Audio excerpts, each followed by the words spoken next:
नमस्कार मेरे प्यारे दोस्तों, मैं हूं आपका होस्ट शेफ धीरज। अगर आप भी एक रेस्टोरेंट प्लान कर रहे हैं स्टार्ट करने का और आप उसकी मेन्यू प्लानिंग के बारे में सोच रहे हैं तो यहां पे मैं आपको 5 टिप्स देने वाला हूं जो कि आपके रेस्टोरेंट के मेन्यू को प्लान करने में आपकी बहुत ही ज़्यादा हेल्प करने वाली हैं, क्योंकि खाना आपके रेस्टोरेंट का, आपके फूड बिजनेस का कोर हार्ट होता है। अगर आपका खाना नहीं होगा सही या आपकी मेन्यू प्लानिंग सही से नहीं होगी तो आपका कभी भी, आप कह सकते हैं, आप कभी भी कस्टमर को अपने पास नहीं लेके आ सकते हैं। या फिर अगर आपके मेन्यू में सही बैलेंसिंग भी नहीं है तो आपका कस्टमर आपसे नाराज़ हो जाएगा। तो चलिए जी, जो सबसे पहला है टिप यहाँ पे वो है आपका डेवलप योर मेन्यू कॉन्सेप्ट। आप खाने के अंदर कितनी चीज़ें रखने वाले हैं, आप 50 आइटम रखने वाले, तंदूर है, इंडियन है, चाइनीज़ है, वो सब बाद की बात होती है। आपको एक कॉन्सेप्ट डिजाइन करना पड़ता है। कॉन्सेप्ट का मतलब होता है कि भाई किस चीज़ के लिए आपका रेस्टोरेंट जाना जाएगा या किन चीज़ों के लिए आपके रेस्टोरेंट को पहचाना जाएगा। तो सबसे पहले कॉन्सेप्ट कहलाता है। और आपको ये भी ध्यान रखना है, आपको ढेर सारी चीज़ें अपने मेन्यू में नहीं रख लेनी है। अगर मैं बात करूं कितनी क्वांटिटी होनी चाहिए रेस्टोरेंट के अंदर, तो यहाँ मैं आपको 32 से 35 आइटम ही बोलूँगा। आपको आपके एक कैफ़े के अंदर 32 से 35 आइटम से ज़्यादा नहीं रखनी है। ये नहीं है कि आपने 10 पेज का मेन्यू बना दिया है और बाद में आप देख रहे हैं उसमें से चीज़ें सेल ही नहीं हो रही है। और दूसरा, यहाँ पे आप गाइडलाइन ले सकते हैं, जैसे कि मैंने 32 से 35 बोला। दूसरा, 120 सेकंड के अंदर अगर आपका मेन्यू पूरा एक बंदा ऊपर से लेके नीचे तक, फिर दूसरे पेज या तीसरे पेज, जितने भी आपके पेज हैं, अगर देख पाता है तो आपका मेन्यू बिल्कुल सही है। 32 से 35 आइटम और 120 सेकंड एक परफेक्ट गाइडलाइन है आपके एक मेन्यू के लिए।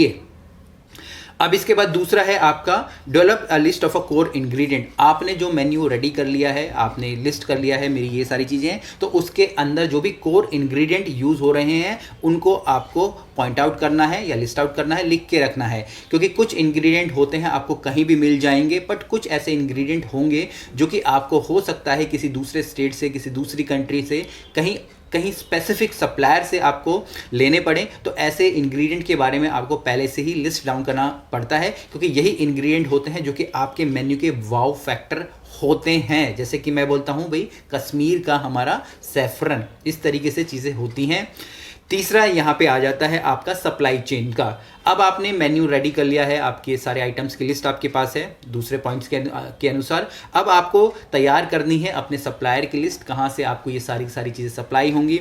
इसके बाद आपकी स्टोरेज कहाँ होगी, कैसे स्टोरेज होगी, आपकी जो डिलीवरीज कौन करेगा, ठीक है जी, आपकी लॉजिस्टिक पे कितना खर्चा आएगा, ये सारी की सारी चीज़ आपकी सप्लाई चेन के अंदर आ जाएगा। तो इन सब के का भी आपको ध्यान रखना है अपने मेन्यू के अंदर। ये ना हो कि आप कुछ भी मेन्यू बना ले, कोई इंग्रेडिएंट आप यहाँ से मंगा ले, वहाँ से मंगा ले, पर आपके पास वो की पूरी टेक्नोलॉजी ना हो या वो सारी की सारी फैसिलिटीज़ ना हो कि आप उनको लंबे समय तक प्रिक्योर करके, सिक्योर करके अपने पास रख पाएँ। तो ये भी बहुत ज़्यादा इंपॉर्टेंट हो जाता है। इसके बाद चौथा पॉइंट आता है कि आपको कॉस्ट निकालनी है अपने आइटम्स की, या आप बोल सकते हैं मेन्यू की फूड कॉस्ट आपको निकालनी है। फूड कॉस्ट निकालने से ये होगा, जो आपका बेस प्राइस है आपके हर एक प्रोडक्ट का, हर एक पोर्शन का, वो आपको निकल के आ जाएगा। अगर बल्क में काम करें तो बल्क में निकल के आ जाएगा। उसके बाद जब बेस प्राइस आपके पास आ जाता है तो आप डिसाइड कर सकते हैं अपने कस्टमर के अनुसार कि भाई कितना उनको चार्ज करना है, क्या नॉर्मल क्लाइंट है, क्या प्रीमियम क्लाइंट है या सुपर प्रीमियम क्लाइंट है। तो आप बेस प्राइस के बाद कुछ भी उसमें इंक्लूड करके जितना भी % आप रखना चाहें, अपने मैन पावर, सैलरी, आपकी जो मार्केटिंग का खर्चा हो गया, इन सब का निकाल के आप रख सकते हैं। और बेस प्राइस होना या फूड कॉस्ट निकालना बहुत ज़्यादा ज़रूरी होता है। इसके बाद जो पांचवा पॉइंट है वो सबसे ज़्यादा इंपॉर्टेंट है, जो कि लोग सबसे ज़्यादा या रेस्टोरेंट ऑनर सबसे ज़्यादा मिस करते हैं। पांचवें पॉइंट को मैं आगे बढ़ाऊँ, मैं यहाँ को आपको बोलना चाहूँगा जो मेंटरशिप के प्रोग्राम्स के बारे में अपने, जिनको कि आप इनरोल कर सकते हो और सीख सकते हो एक रेस्टोरेंट के बारे में। आप प्लान कर रहे हो रेस्टोरेंट खोलना अपना अगले 1 महीने में, 2 महीने में, 3 महीने में, तो आप हमारे जो मेंटरशिप प्रोग्राम्स इनरोल कर सकते हो। नीचे लिंक मिल जाएगा, आप कॉन्टैक्ट लीजिएगा व्हाट्सएप पे, वहाँ पे आपको सारी चीज़ें बता दी जाएंगी। क्योंकि यहाँ पे मेनली क्या होता है, मेंटरशिप प्रोग्राम के अंदर हमारे पर्सनल क्लासेस होती हैं, जिसमें कि मैं पर्सनल कोचिंग के द्वारा ये सारी की सारी चीज़ें सिखा रहा होता हूँ, जो कि बहुत ही ज़्यादा ज़रूरी है किसी एक रेस्टोरेंट बिजनेस को अच्छे से रन करने में। लगभग 450 से ज़्यादा मेरे मेंटीज हैं ऑल ओवर इंडिया से बाहर, जो कि ये सारी की सारी चीज़ें मुझसे सीख रहे हैं।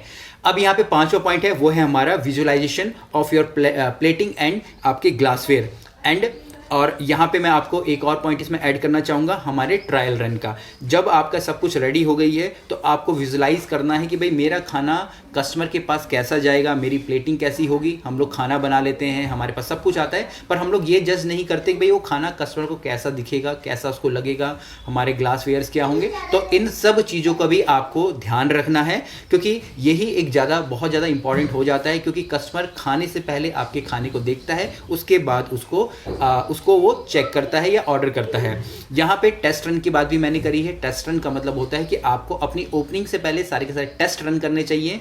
जब आप कॉस्टिंग निकाल रहे हैं उस समय तो आपके ट्रायल्स ही होते हैं, पर टेस्ट रन का मतलब होता है कि कस्टमर को अपने फ्रेंड्स सर्कल में या अपने फैमिली मेम्बर्स को आप बुला के उनको खिला सकते हो। यहाँ पे आपकी जो कटलरी, क्रॉकरी सब कुछ यूज़ में भी हो जाती है और आपका एक प्रकार से यहाँ पे ट्रायल रन भी हो जाता है। तो यही 5 पॉइंट्स हैं जो कि आपको ज़रूरी हैं अपने मेन्यू को स्टार्ट करने से पहले, और इन सब चीज़ों का आपको ध्यान रखना चाहिए। कुछ भी क्वेश्चन हो, कमेंट्स हो, मुझे नीचे लिखिएगा। फिर मिलेंगे एक नए वीडियो में, तब तक के लिए जय हिंद।